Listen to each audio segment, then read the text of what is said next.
فبأي آلاء ربكما تكذبان بسم الله الرحمن الرحيم کہ ہم توبہ کرتے ہیں لیکن توبہ پر استقامت حاصل نہیں ہوتی. تو آج کی اس بزم میں 4 نسخے یاد کر لیجئے توبہ پر استقامت حاصل کرنے کی.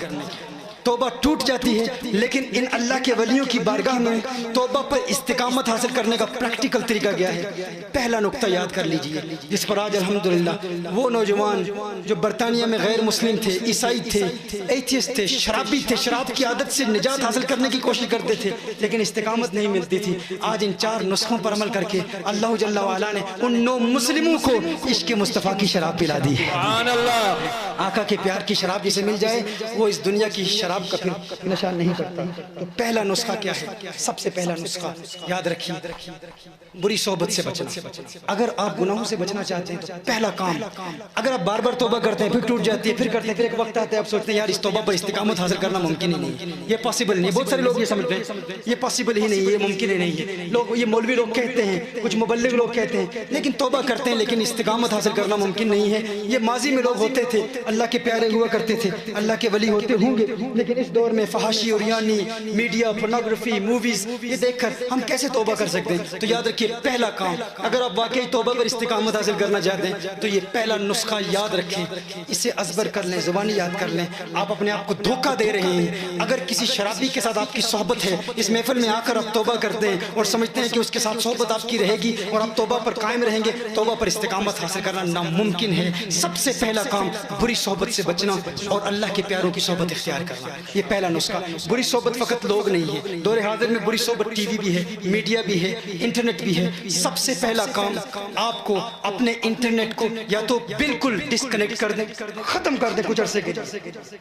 اگر یوتھ ہمارے نوجوان کہتے ہیں پاسبل نہیں ہے، یونیورسٹی کا کام ہے، دیگر ریسرچ کا کام ہوتا ہے، تو اگر ایسا کام ہے تو یاد رکھیں جب انسان کوئی مووی دیکھ رہا ہے پہلے انسان انٹرٹینمنٹ کے لیے دیکھتا ہے، اس کی سٹوری دیکھ رہا ہوتا ہے، پھر رفتہ رفتہ کوئی ایسا سین دیکھتا ہے اس کا مائنڈ ٹریگر کرتا ہے. جب مائنڈ ٹریگر کرتا ہے وہ اس کو پوز کر کے شاید کوئی اور مووی دیکھے، شاید اس سے بھی بری مووی دیکھے اور پھر وہ انسان کسی بڑے گناہ کا ارتکاب کرتا ہے. تو ایک چیز دوسری چیز کو ٹریگر کرتی ہے، دوسری تیسری کو کرتی ہے اور یوں یہ شیطان اور نفس کے حملے ہوتے ہیں. تو سب سے پہلا کام یہ ہے کہ اس سے بری صحبت فقط انسان نہیں، دور حاضر میں بری صحبت وہ انٹرنیٹ بھی ہے، یہ موویز بھی ہیں، ان سے آپ بچیں. لیکن اگر آپ سمجھتے ہیں کہ آپ انٹرنیٹ کے بغیر گزارا نہیں ہے تو پھر یہ کام کریں، آپ اپنے کمپیوٹر کو یا اپنے موبائل کو، اپنے پی سی کو یا اپنے لیپ ٹاپ کو آپ فقط اپنی لیونگ روم میں رکھیں یا اپنے کچن میں رکھیں، وہاں رکھیں جب آپ کے جہاں آپ کی فیملی کے ممبرز آتے جاتے ہیں، ان کا آنا جانا ہو، وہاں سے گزر رہے ہوں تو آپ کوئی حرام مووی پھر نہیں دیکھیں گے، بدنگاہی کا ارتکاب نہیں کریں گے. یہ ایک اس کا حل ہے. سب سے پہلی بات بری صحبت سے بچنا. دوسرا اہم مسئلہ وہ یہ ہے کہ اپنے نفس کے خلاف کچھ نہ کچھ ہر روز کریں. یہ بہت اہم ہے، ہر روز اپنے نفس کے خلاف. ہماری تحریک کنز الہدیٰ کے منہج میں ایک یہ عمل ہے کہ آغاز کیا جاتا ہے ہر روز ایک کام اپنے نفس کے خلاف کریں. دیکھیے آپ گھر میں آئے ہیں، آپ تھکے ہوئے ہیں، آپ چاہتے ہیں کہ آپ فوراً لیٹ جائیں، آپ ریسٹ کرنا چاہتے ہیں، لیٹنا چاہتے ہیں، آپ کا نفس چاہتا ہے کہ آپ آرام کریں. آپ کہیں ابھی میں نہیں آرام کرتا، ابھی نہیں لیٹتا، میں 1 گھنٹے کے بعد لیٹ جاؤں گا. یعنی گناہوں سے بچنے کے ساتھ ساتھ مباح کاموں سے بھی بچیں. ہر روز کسی نہ کسی مباح کام سے بچتے رہیں. 6 ہفتوں میں آپ دیکھیں گے کہ کم از کم ہر روز آپ 6 جائز کاموں سے بچ رہے ہوں گے.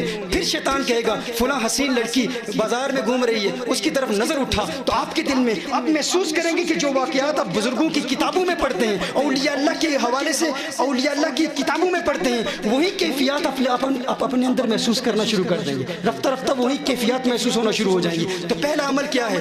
بری صحبت سے بچنا. بری صحبت فقط انسان نہیں، انٹرنیٹ بھی ہے، میڈیا بھی ہے، اور اس کا حل بھی میں نے پیش کر دیا. دوسری بات یہ ہے کہ کچھ نہ کچھ مباح کاموں سے بھی بچتے رہیں. نفس کی خلاف ورزی بہت بڑا عمل ہے، یہ بہت بڑی طاقت ہے. تیسرا کام، اس دوران اگر گناہ ہو جائے، اگر کوئی گناہ ہو جائے، نماز قضا ہو جائے، اگر جھوٹ بولیں، غیبت کریں، کوئی ایسا گناہ ہو جائے تو ایک کام لازمی کرنا ہے. یہ پختہ ارادہ کر لیں، فل ڈیڈیکیشن کے ساتھ، with a complete commitment, make a firm intention from the depths of your heart that you will act upon this. Each and every one of you, from this day forth, if any sin is committed, کوئی بھی گناہ ہو جائے تو ہم نے 4 رکعتیں پڑھنی، فوراً 4 رکعتیں پڑھنی.